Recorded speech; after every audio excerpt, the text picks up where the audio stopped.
سلام به همه دوستان فارسی زبان. درس امروز رو آغاز میکنیم. اگه خاطرتون باشه در درس‌های قبل، در درس الف، درس اولمون الف صدای آ میداد. مثالی که براتون آوردم گفتم هم که آ به دو صورت نوشته میشه. آی مددار که حتما در اول کلمه نوشته میشه و وسط و آخر کلمه به کار نمیره. مثلا ما باد رو اینجوری نمی نویسیم، غلطه. باد به این صورت نوشته میشه. پس آی مددار همیشه در اول کلمه قرار داره، مثل آب، مثل آبی. و آی ساده هم همیشه یا در وسط یا در آخر کلمه.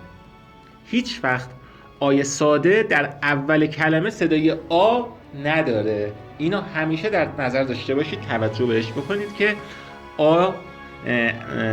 آی ساده هیچ وقت در اول کلمه صدای آ نداره. اگر الف در اول کلمه بیاد و مد هم نداشته باشه صدای غیر از آ داره. این الان ما بهش میرسیم. خب آ توجه کنید، باد، بابا. خب میرسیم به درس امروز. گفتیم که اگر الف در اول کلمه بیاد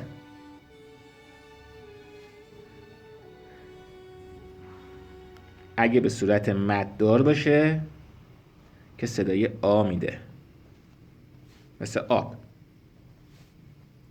ولی اگه مد نداشته باشه این الف صدای آ نمیده. آی ساده گفتم همیشه یا جاش یا در وسط کلمه هست یا در آخر کلمه. وقتی که اول کلمه بیاد دیگه صدای آ نداره، مگه اینکه مد داشته باشه. وقتی مد نداشته باشه دیگه صدای آ نداره. خب در درس امروز صدایی که امروز میخوام بهتون یاد بدم صدای صدای هست. مثل ابر.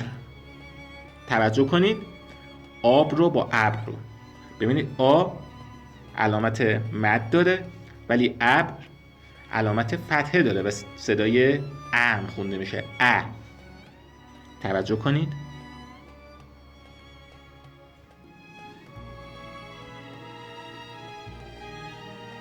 بین این و این. خب ببینید، اولی علامت مد هست و صدای آب. دومی هم علامت فتحه هست و صدای میده، ابر. پس هیچ وقت این دوتا رو با هم قاطی نکنید و اشتباه نکنید.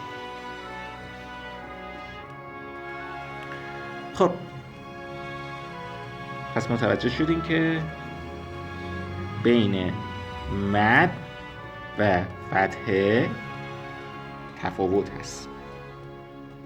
البته اینم بگم که ما در زبان فارسی نشانه هایی مثل او اینا رو ما نمیاریم، مگر برای بچه های کوچیک ابتدایی که تازه دارن نوشتن رو یاد میگیرن یا خارج زبان هایی که تازه دارن نوشتن فارسی رو یاد میگیرن، برای اونها کاربرد داره. برای فارسی زبانانی که به هر حال چند سال مدرسه رفتن، دانشگاه رفتن و کتاب و مقاله نوشتن، دیگه این نشانه ها کاربرد نداره توی فارسی. ولی خب به هر حال برای بحث و آموزش ما اینا رو به کار میبریم که دوستان دچار اشتباه نشن. ولی خب اگه هرچی جلوتر بریم با کلمات و واژه‌های بیشتری آشنا بشیم، شما میتونید در بافت کلمه تشخیص بدید که الف چه صدایی داره، صدای داره، صدای داره یا صدای او داره. اینو به هر حال بعدا متوجه خواهیم شد. خب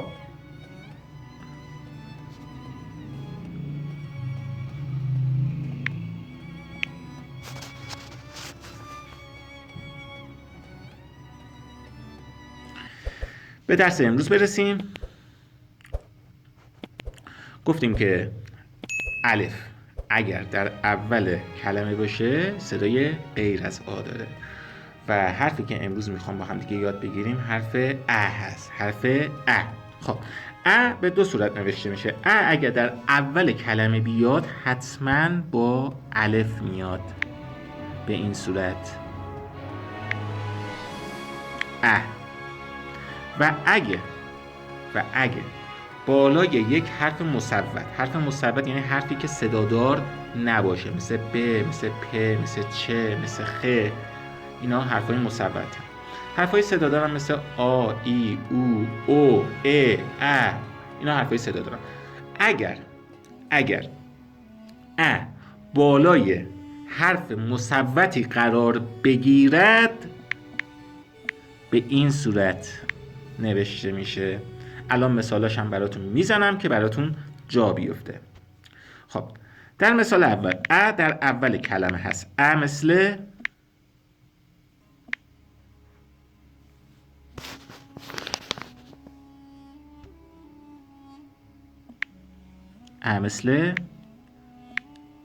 ابر. مثل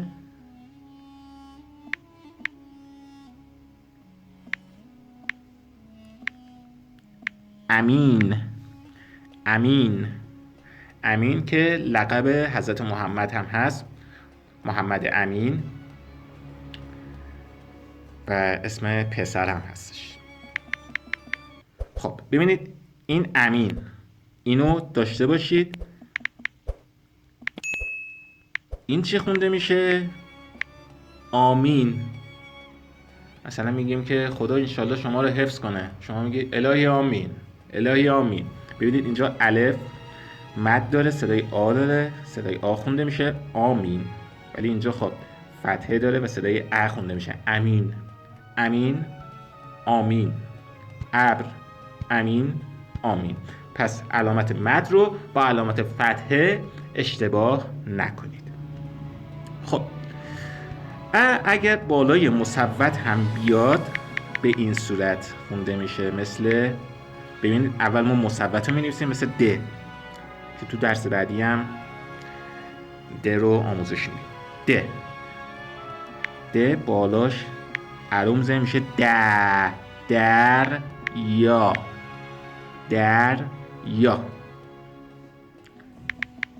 یا مثل باد با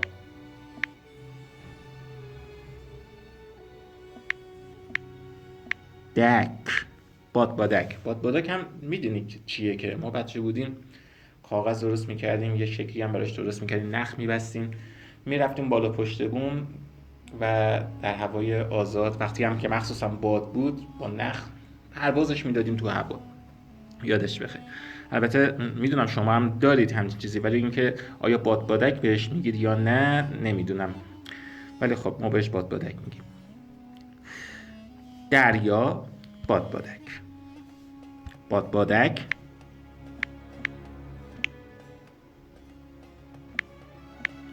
در باد. ابر امین. اگه ا در اول کلمه باشه حتما باید با الف بیاد. ابر امین. و اگه بعد از مصوت بیاد مثل دریا حتما بالای مصوت باید قرار بگیره. ببینید الان مثلا اینجا د صدای ا میده، ما میگیم دریا، یا مثلا بادبادک در باد.